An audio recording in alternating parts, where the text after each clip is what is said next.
আসসালামু আলাইকুম, সবাই কেমন আছেন? আশা করি সবাই ভালো আছেন। তো আমার ইন্টারভিউ কেমন হয়েছিল রাশিয়া এম্বাসিতে, ঠিক আছে? তো অনেকে অনেক প্রশ্ন করতেছেন যে ইন্টারভিউ রাশিয়ান ভাষায় করে নাকি ইংলিশে করে নাকি কিভাবে করে, ঠিক আছে? তো অনেকে বলতেছে যে কোনটাকে ভিসা হয়। তো আজকে বিস্তারিত আলোচনা করব। ভিডিওটি শুরু করার আগে যারা চ্যানেলটিকে সাবস্ক্রাইব করেন অবশ্যই সাবস্ক্রাইব করে একটি লাইক দিয়ে পাশে রাখুন, যাতে নতুন নতুন ভিডিও আপনারা পেতে পারেন। তো প্রথমে আমি বলি যে আমার এম্বাসি ফেসের সময় কি কি প্রশ্ন করছে, ঠিক আছে? তো আমার আসলে আমি আমার রিয়েলটে বলি, ঠিক আছে? তো এখানে কোনো মিথ্যা বলার অযথা কোনো দরকার নাই। অবশ্যই যারা ভিউয়ার্স আছে অবশ্যই তারা সত্যটা জানুক, তাহলে সবচেয়ে ভালো হবে। তো প্রথমে আমি এম্বাসিতে গেছিলাম। তো এখানে এম্বাসিটা হচ্ছে কি আপনার শিডিউল নাই।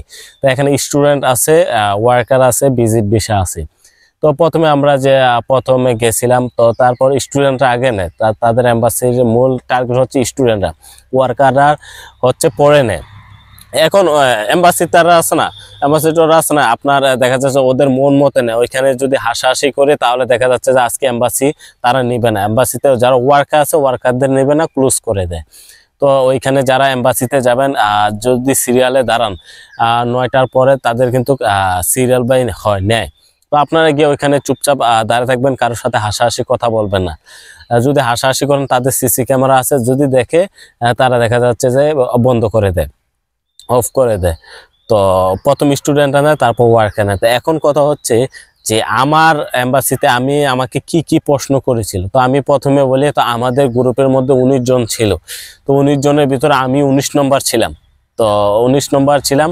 তো প্রথমে একজন গেছিল আর কি। তো একজন যাওয়াতে প্রথমে ওনাকে ইংলিশে জিজ্ঞাসা করছে যে কোম্পানির নাম কি, কোম্পানির স্যালারি কত, কোম্পানি কোথায় অবস্থিত, মানে রাশিয়ার যে কোথায় অবস্থিত, সিটির নাম বলতে হবে, আপনার নাম বলবে, পাসপোর্টের নাম বলবে, এতটুকুই। মানে আপনি প্যারা নিয়েন না, জাস্ট এতটুকুই বলবে। এখন কথা হচ্ছে কি সবাইকে ইংলিশে করে না, সবাইকে ইংলিশে করে না। অনেকে দেখা যাচ্ছে যে রাশিয়ান ভাষায় আপনাকে জিজ্ঞাসা করবে, ঠিক আছে? তো আপনি অবশ্যই রাশিয়ান ভাষাটা অবশ্যই প্রাধান্য দিবেন, রাশিয়ান ভাষাটা শিখবেন। ইংলিশ তো আপনারা মোটামুটি কম বেশ সবাই পারেন, ঠিক আছে, তাই না? তো রাশিয়ান ভাষা দেখা যাচ্ছে যে প্রশ্ন করে।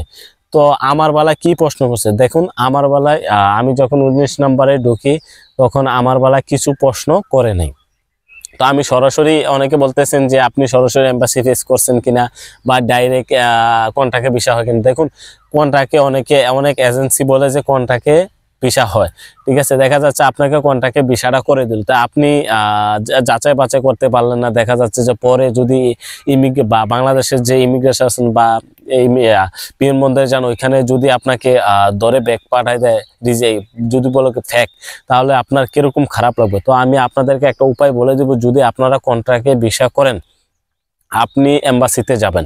এম্বাসিতে আপনাকে প্রথম আপনি কিন্তু পাসপোর্ট নিয়ে যাবেন, ঠিক আছে? ফটোকপি নিলে আপনাকে জীবনে চেক দিয়ে দিবেন ওরা। আমি যতটুকু ওইখানে দেখছি, একজন আমার সাথে একজন আসছিল, ওনার কন্ট্রাক্টে ভিসা করে ফেলছে, উনি ইন্টারভিউ দেয় নাই, কোনো কিছু দেয় নাই, ঠিক আছে? তো উনি পাসপোর্টের ফটোকপি নিয়ে আসছিল, দেখা যাচ্ছে যে ওনাকে দেয় নাই।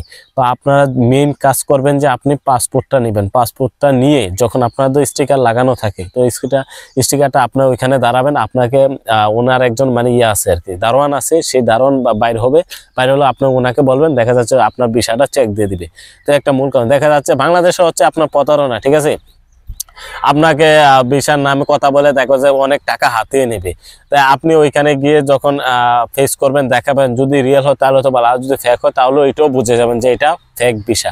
তো আপনি এজেন্সির সাথে সাথে ধরতে পারবেন। তো আশা করি সবাই বুঝতে পারতেছেন। এখন অনেকে বলে যে আমি নিজে গেছি কিনা। হ্যাঁ, আমি অবশ্যই নিজে গেছি, এম্বাসি ফেস করছি, ভিসা ডেলিভারির সময় আমি নিজে ডেলিভারি নিছি। তো আশা করি সবাই বুঝতে পারতেছেন। ওইখানে বেশি কিছু প্রশ্ন করে না। আর ভিসার রেশিও কেমন, ঠিক আছে? ভিসার রেশিও 90%। আপনি যদি ভালোভাবে ইন্টারভিউ দিতে পারেন, আর যদি সবচেয়ে মেইন হচ্ছে আপনার পেপার যদি একুরেট ঠিক থাকে, তাহলে কিন্তু আপনি 100% ভিসাটা পাবেন।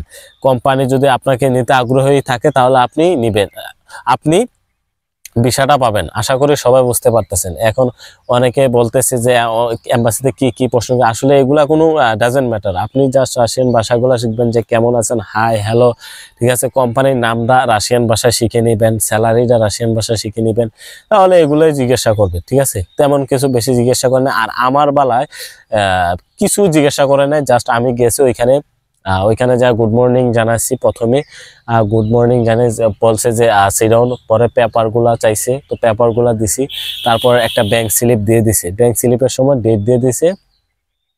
ব্যাংক স্লিপ যখন দিছে তখন আমরা ব্যাংক ড্রাইভ করে যখন আমরা এর পরের দিন, মানে সপ্তাহে 3 দিন তো খোলা, তো মানে এর নেক্সট ডে আমরা জমা দিছে, তখন আমাদের ডেট দিয়ে দিছে। তো তেমন কিছু না, আর প্রশ্ন নিয়ে এত কোনো ঝামেলা না, আশা করি সবাই বুঝতে পারতেছেন। তো আমার বলো এরকম কোনো প্রশ্ন করে নাই।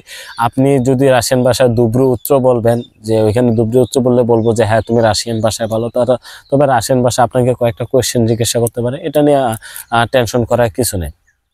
মেইন হচ্ছে আপনার ডকুমেন্টগুলো যদি ঠিক থাকে, তাহলে আপনি 100% ভিসা পাবেন।